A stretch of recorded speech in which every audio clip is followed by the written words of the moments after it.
Namataan kamakailan sina Kim at Paolo na magkasama sa rehearsal at recording para sa kanilang inaabangang world tour.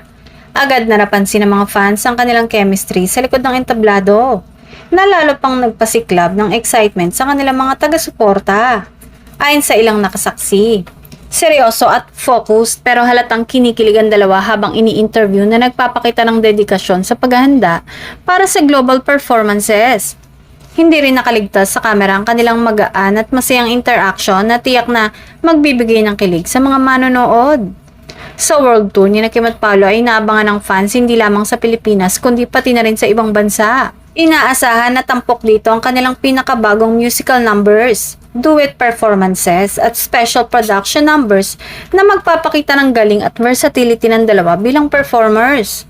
Bukod sa performance rehearsals, abala rin ng dalawa sa vocal training at choreography upang masigurong maipapakita nila ang pinakamahusay na version ng kanilang mga kanta at stage presence. Makikita rin na pinaghahandaan nila ang bawat detalye upang hindi lang basta concert, kundi isang full-scale show na sulit sa fans.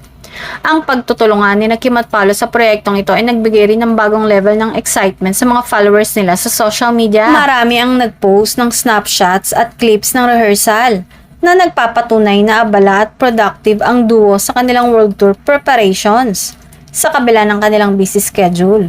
Malinaw na prioridad ni Kim at Paolo ang pagbibigay saya at magandang performance sa kanilang international audience. Ang rehearsal at recording sessions na ito ay isang malinaw na indikasyon na malapit na ang inaabangang world tour at tiyak na aasahan ng fans sa mga detalye ng mga concert dates at venues sa mga susunod na linggo.